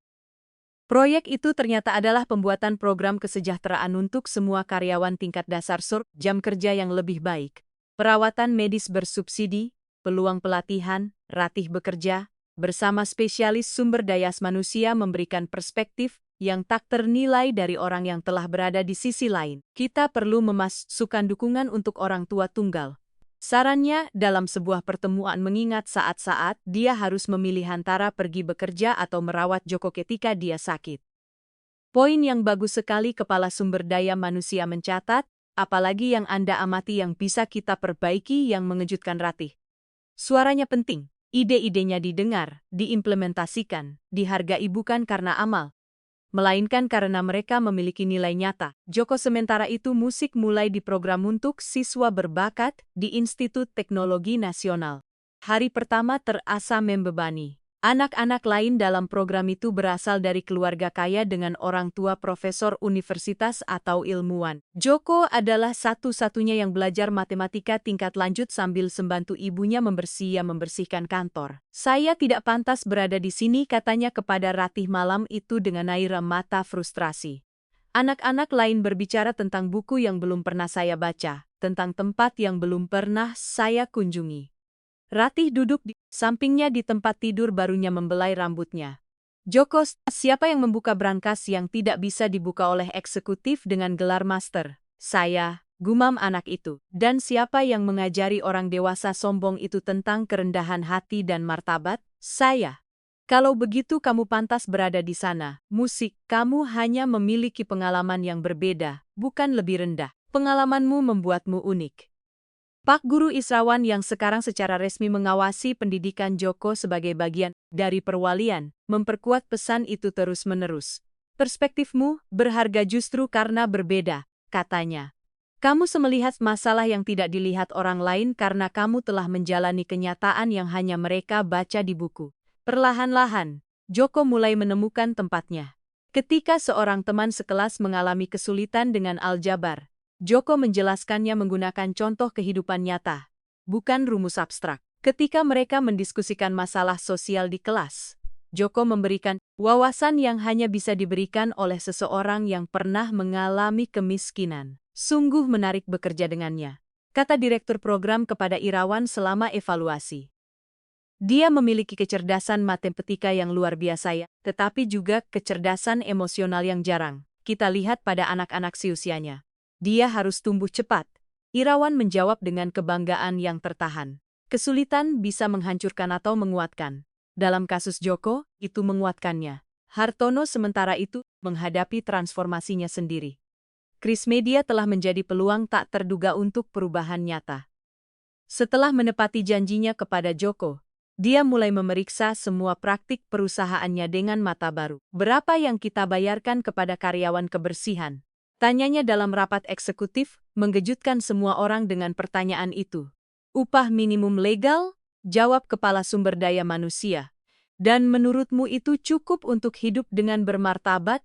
Keheningan yang tidak nyaman memenuhi ruangan. Tidak ada yang mempertanyakan itu sebelumnya. Saya ingin Anda meninjau gaji semua karyawan tingkat dasar. Hartono memerintahkan kebersihan, keamanan, pemeliharaan kafetaria, semua. Saya ingin meningkatkannya ke tingkat di mana seseorang dapat menghidupi keluarga tanpa harus bekerja 3 pekerjaan. Bapak, itu akan menelan biaya miliaran, protes Direktur Keuangan, dan kita akan tetap melakukannya. Anggarkan kenaikan itu untuk kuartal berikutnya. Bapak, Wijaya yang mengamati dari tempat duduknya yang biasa tersenyum diam-diam. Pria yang dia kenal 2 tahun yang lalu sedang kembali. Tetapi ditingkatkan oleh pelajaran yang dipelajari. Berita tentang perubahan di PT Raja Wali Agung menyebar dengan cepat. Perusahaan lain mulai mempertanyakan praktik mereka sendiri. Musik beberapa melakukannya dengan tulus. Yang lain hanya untuk hubungan masyarakat, tetapi dampaknya sama. Percakapan nasional tentang martabat kerja dan upah yang adil telah dihidupkan kembali. Hartono diundang untuk memberikan ceramah di konferensi pimpinan bisnis. Dia menerima gugup, tetapi bertekad untuk berbagi apa yang telah dia pelajari.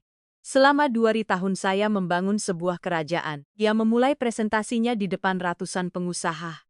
Tetapi saya lupa membangun kemanusiaan saya. Seorang anak berusia 11 tahun mengingatkan saya pada sesuatu yang diajarkan ibu saya kepada saya. Puluhan tahun yang lalu, bahwa setiap orang layak dihormati, tidak peduli pekerjaannya atau rekening banknya. Musik audiens mendengarkan dalam keheningan mutlak.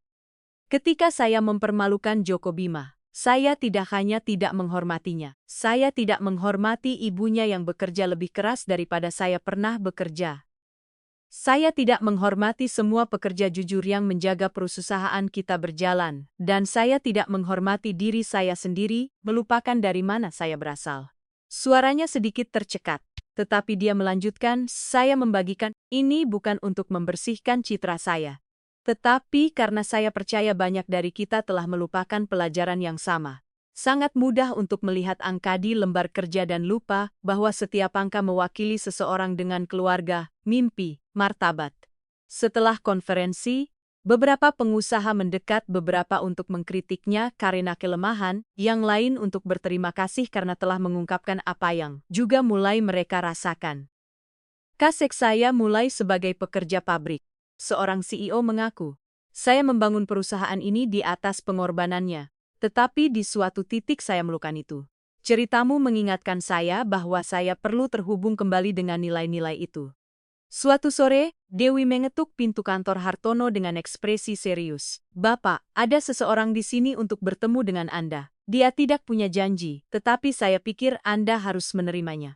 "Siapa?" Joko Bima. Hartono segera berdiri, suruh dia masuk. Sik Joko masuk ke kantor, kini mengenakan seragam Institut Teknologi, membawa ransel penuh buku.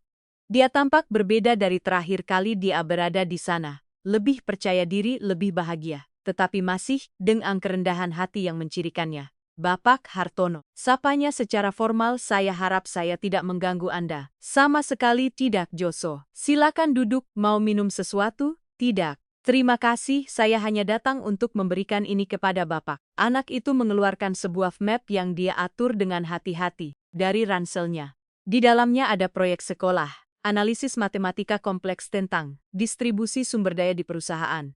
"Saya membuat proyek ini tentang perusahaan Bapak," jelas Joko. "Guru saya meminta saya untuk menganalisis organisasi nyata dan saya memikirkan PT Raja Wali Agung." Hartono membalik-balik proyek itu terkesan dengan kedalaman analisisnya. "Ini sangat detail. Saya menemukan beberapa area di mana Bapak bisa meningkatkan efisiensi." Joko menunjuk halaman tertentu, terutama dalam distribusi anggaran untuk pelatihan karyawan. "Dengan model matematika yang saya pelajari, saya menghitung bahwa menginvestasikan 15% ton lebih banyak dalam pelatihan dapat meningkatkan produktivitas sebesar 25 di dalam 2 tahun. Hartono membaca proyeksi itu terpesona. Analisisnya canggih, didukung oleh data yang solid dan matematika yang sempurna. "Bolehkah saya menyimpannya?" tanyanya. "Saya ingin menunjukkannya kepada tim perencanaan strategis saya. Itu sebabnya saya membawanya." Joko tersenyum. "Saya pikir mungkin berguna untuk Bapak." Joko Hartono menutup map itu, menatap lurus ke mata anak itu. "Bolehkah saya menanyakan sesuatu yang pribadi?" "Tentu. Apa kamu benar-benar memaafkan saya atau hanya mengatakan ya, karena itu, sopan?" Musik Joko berpikir dengan hati-hati sebelum menjawab dengan kedewasaan yang terus mengejutkan semua orang. "Awalnya saya tidak tahu apakah saya memaafkan Bapak. Saya bingung dan terluka. Tetapi ibu saya mengatakan sesuatu yang penting kepada saya. Apa yang dia katakan bahwa memaafkan bukan berarti melupakan apa yang terjadi. Itu berarti memilih untuk tidak membiarkan itu membuatmu pahit." "Bapak menyakiti saya ya. Tetapi Bapak juga menepati janji Bapak dan Bapak mencoba menjadi lebih baik. Itu pantas diakui. Kamu lebih bijaksana daripada kebanyakan orang dewasa yang saya kenal. Saya hanya belajar dari orang baik." Joko mengangkat bahu. "Ibu saya, ayah saya, Pak, mereka mengajari saya bahwa kita semua membuat kesalahan. Yang penting adalah bagaimana kita merespon setelahnya." Hartono merasakan pedih air mata yang familiar musik, tetapi dia tidak lagi malu. "Terima kasih, Joko, karena memberiku kesempatan kedua untuk melakukan hal yang benar. Terima kasih kembali kepada Bapak karena mengambilnya." Ketika Joko pergi, Hartono tetap menatap proyek di atas mejanya. Seorang anak berusia 11 tahun telah melakukan analisis yang setara dengan konsultan yang mengenakan biaya miliaran. Tetapi lebih dari itu, anak itu telah mengajarinya sesuatu yang tidak bisa dilakukan oleh konsultan manapun. Bahwa kepemimpinan sejati tidak datang dari otoritas, melainkan dari karakter. Cerita itu masih jauh dari selesai, tetapi sudah mengubah hidup dengan cara yang tidak bisa diprediksi oleh siapapun. Bulan-bulan yang berlalu mengubah tidak hanya orang-orang yang terlibat langsung, tetapi juga seluruh komunitas. Kisah Joko dan Hartono telah menjadi sesuatu yang lebih besar dari diri mereka sendiri, simbol bahwa perubahan sejati itu mungkin. Program kesejahteraan yang Ratih bantu rancang menjadi model bagi perusahaan lain. Majalah bisnis menulis artikel tentang efek Joko seperti yang mulai mereka sebut. Gagasan bahwa memperlakukan karyawan dengan martabat tidak hanya benar secara moral, tetapi juga cerdas secara ekonomi. Tingkat turnover turun 30%, produktivitas meningkat. Musik dan lihat ini, permintaan pekerjaan berlipat ganda. Orang ingin bekerja di perusahaan yang menghargai mereka. Semua berkat seorang anak yang mengajari saya apa yang telah saya lupakan. Jawab Hartono. Melihat keluar jendela ke arah kota yang pernah dia dominasi dengan kesombongan dan sekarang dia coba layani dengan kerendahan hati. Di Institut Teknologi, Joko tidak hanya unggul secara akademis, tetapi juga menjadi mentor bagi siswa lain. Ketika seorang siswa baru tiba, seorang anak pemalu dari keluarga kurang mampu, Joko adalah yang pertama mendekat. "Apa ini hari pertamamu?" tanyanya dengan kebaikan yang tulus. Anak itu mengangguk gugup, "Saya tidak tahu apakah saya seharusnya di sini. Semua orang tampak sangat pans. Saya juga berpikir begitu ketika saya tiba." Joko duduk di sampingnya. "Kamu tahu apa yang saya pelajari? Bahwa menjadi pintar tidak ada hubungannya dengan dari mana kamu berasal. Itu ada hubungannya dengan tidak pernah berhenti belajar. Sungguh. Selain itu, semua orang di sini sedang belajar. Tidak ada yang lahir tahu persamaan diferensial." Pak Guru Irawan mengamati adegan itu dari pintu kantornya dengan senyum bangga. Musik Joko tidak hanya mengembangkan bakat matematikanya yang luar biasa, tetapi dia juga mempertahankan kerendahan hati dan empati yang membuatnya istimewa. Selama upacara sekolah, di mana Joko menerima penghargaan untuk keunggulan akademik, dia meminta izin untuk mengatakan beberapa patah kata. Dengan auditorium penuh siswa, orang tua, dan guru, anak berusia 11 tahun itu berdiri di depan mikrofon.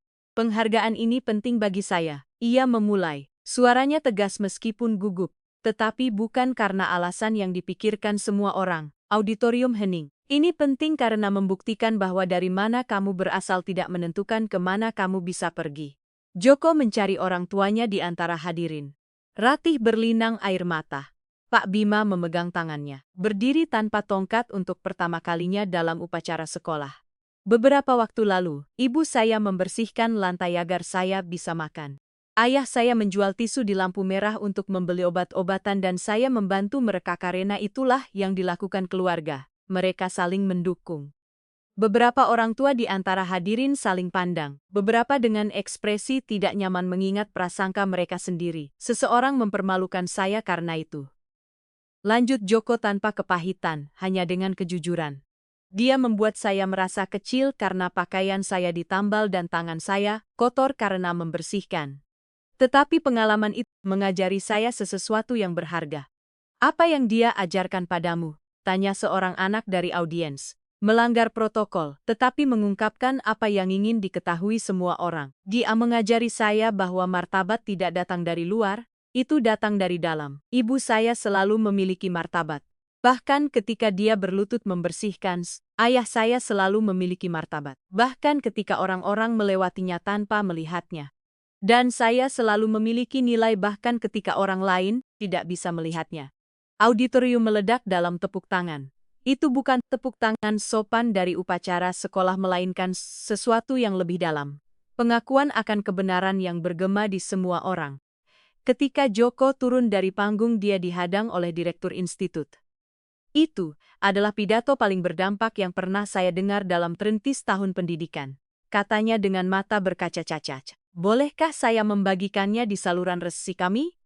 "Hanya jika Anda berjanji bahwa pesan itu akan sampai kepada anak-anak lain yang berpikir mereka tidak cukup baik," jawab Joko. "Saya janji." Video pidato Joko menjadi viral lagi.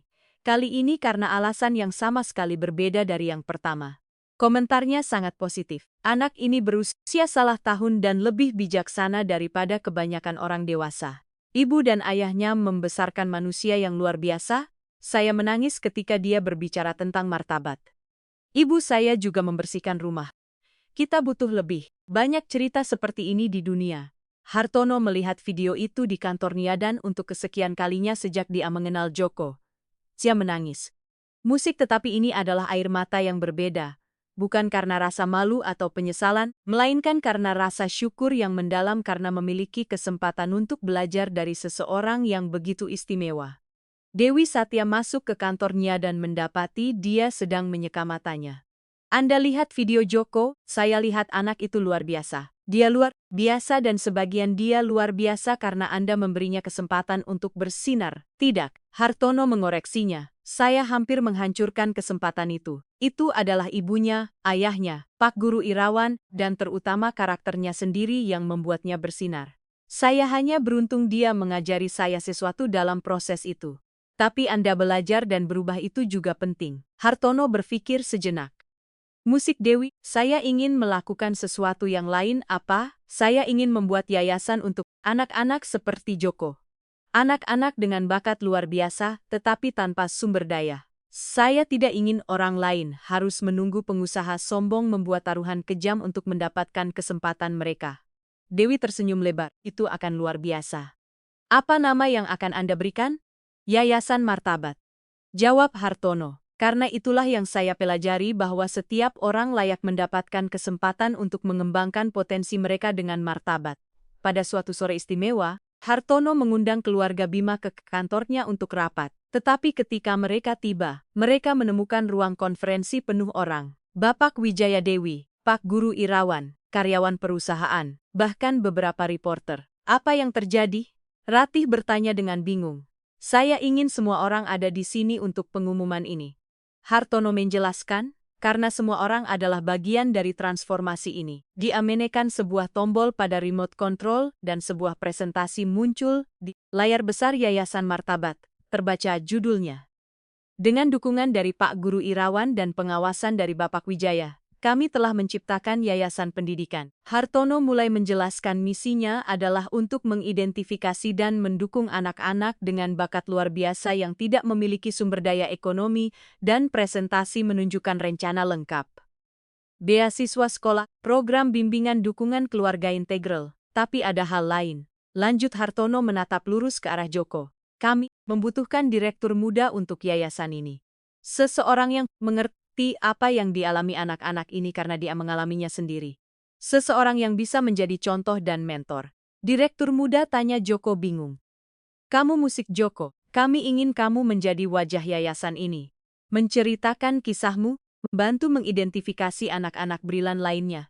Menunjukkan kepada mereka bahwa perubahan itu mungkin. Joko menatap orang tuanya mencari panduan. Ratih menutup mulutnya dengan tangan, menangis lagi. Pak Bima mengangguk dengan semangat, air matanya sendiri mengalir bebas. Tapi saya baru 4 tahun. Joko menunjukkan hal yang jelas. Dan itulah yang membuat perspektifmu berharga. Pak Guru Irawan menyela, anak-anak akan mempercayaimu dengan cara yang tidak akan pernah mereka percayai pada orang dewasa. Kamu tidak harus memutuskan sekarang. Tambah Hartono, ambil waktu sebanyak yang kamu butuhkan. Tetapi saya ingin kamu tahu bahwa kisahmu telah mengubah banyak hidup. Bayangkan berapa banyak lagi yang bisa kamu pengaruhi. Malam itu di apartemen mereka yang tidak lagi kecil atau menyedihkan, melainkan hangat dan penuh harapan, keluarga Bima duduk bersama di ruang tamu. Apa pendapatmu, Nak? Pak Bima bertanya pada Joko. Saya pikir itu tanggung jawab besar.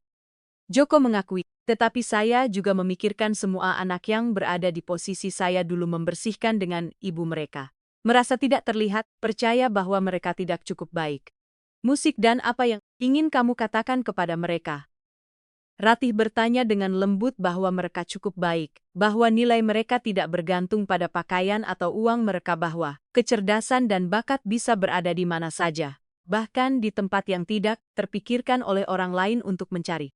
Bima memeluk putranya. Kalau begitu kamu sudah tahu jawabanmu. Ya, saya ingin melakukannya. Saya ingin membantu. Peluncuran resmi Yayasan Martabat adalah acara yang menarik perhatian nasional. Ruangan itu sesak dengan pengusaha, pendidik, pemimpin komunitas, dan media. Tetapi momen yang paling berdampak datang ketika Joko naik ke podium. Nama saya Joko Bima. Ia memulai. Suaranya diperkuat oleh mikrofon, tetapi pesannya diperkuat oleh keaslian. Dan beberapa bulan lalu, saya sedang membersihkan stai di sebuah gedung perusahaan. Dia menceritakan kisahnya, tanpa dramatisasi yang tidak perlu. Hanya dengan kejujuran murni, dia berbicara tentang ibunya yang bekerja tanpa lelah, ayahnya yang menjual tisu meskipun kesakitan, perjuangannya sendiri untuk mempertahankan harapan ketika segalanya tampak mustahil. Seseorang mempermalukan saya, katanya tanpa menyebut nama Hartono secara langsung. Tetapi penghinaan itu menjadi kesempatan. Bukan arena penghinaan itu baik, melainkan arena orang dapat memilih untuk belajar dan berubah. Hartono duduk di barisan depan, merasakan setiap kata sebagai pengingat, betapa jauhnya dia telah datang dan betapa jauhnya dia masih harus pergi. Yayasan ini ada agar anak-anak lain tidak perlu menunggu penghinaan untuk menerima kesempatan mereka. Lanjut Joko. Musik itu ada untuk memberitahu mereka bahwa bakat mereka penting, masa depan mereka penting, mereka penting. Tepuk tangan memekahkan telinga, Tetapi yang lebih penting daripada tepuk tangan adalah air mata di wajah ibu-ibu yang membersihkan rumah, ayah-ayah yang bekerja di konstruksi, anak-anak yang melihat diri mereka sendiri dalam kisah Joko. Setelah acara itu, seorang wanita mendekati Ratih dengan malu-malu. Saya juga membersihkan rumah. Putra saya berusia tahun dan dia sangat bagus dalam angka. Apakah yayasan ini benar-benar bisa membantunya? Ratih menggenggam tangan wanita itu di antara tangannya. Ya, itu benar-benar bisa. Beri saya datanya. Saya pribadi akan memastikan dia dievaluasi karena Ratih telah menerima peran lain dalam Yayasan Koordinator Jangkauan Komunitas. Siapa yang lebih baik daripada seseorang yang telah menjalani kenyataan itu untuk terhubung dengan keluarga yang sekarang menjalaninya? Pada suatu sore yang tenang, Joko dan Hartono bertemu lagi di kantor tempat semuanya dimulai. Brankas itu masih ada di sana, kini kosong, tetapi disimpan sebagai pengingat. Kamu tahu apa yang paling ironis dari semuanya? Hartono bertanya pada Joko. Apa itu? Saya mempertaruhkan miliar berpikir tidak mungkin saya akan kalah, saya kehilangan sulu miliar itu. Tetapi saya memenangkan sesuatu yang jauh lebih berharga. Apa yang Bapak menangkan?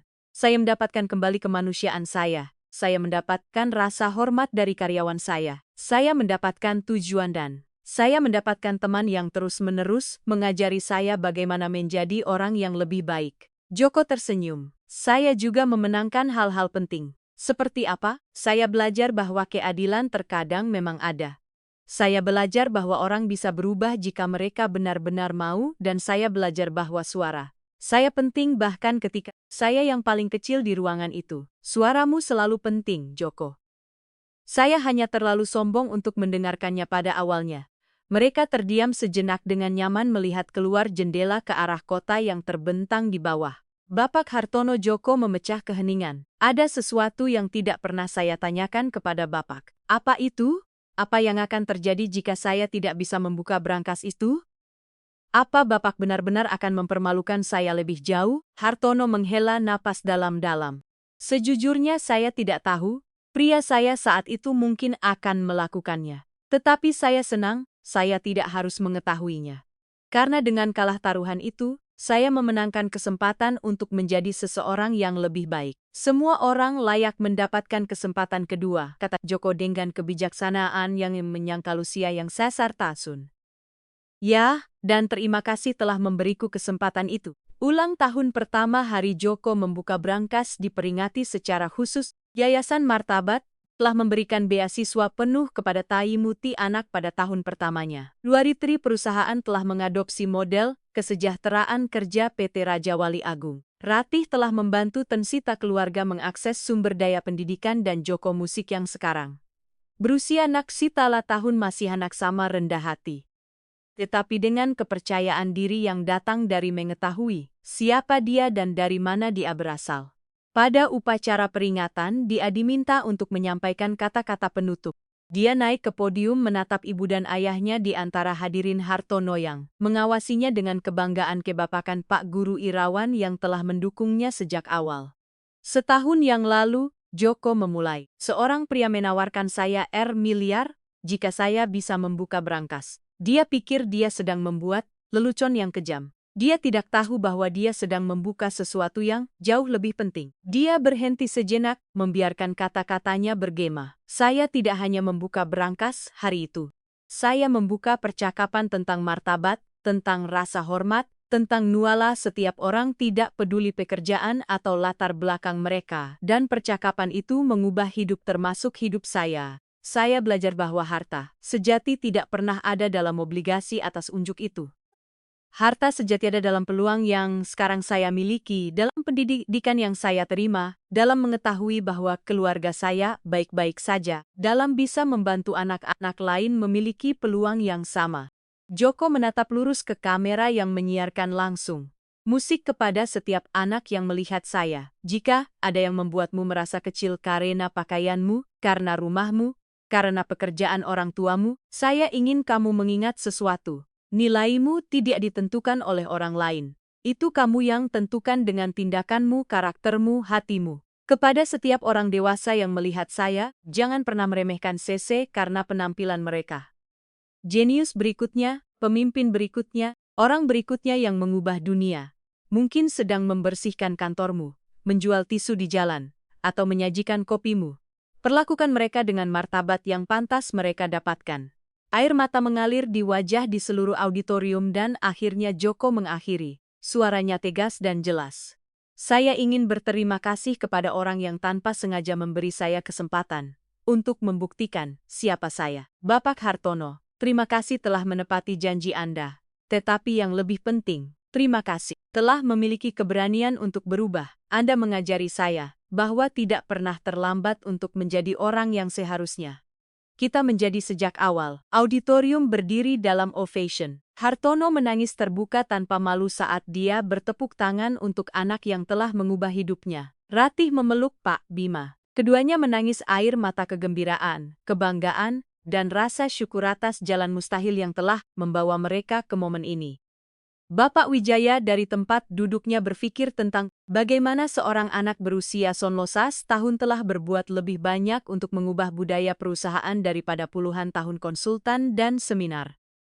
Pak Guru Irawan tersenyum mengetahui bahwa intuisinya tentang bakat Joko benar, tetapi anak itu telah melampaui bahkan harapan tertingginya. Dan di rumah-rumah di seluruh negeri, ibu-ibu yang membersihkan rumah memeluk anak-anak mereka lebih erat. Ayah-ayah yang bekerja di pekerjaan sederhana duduk tegak.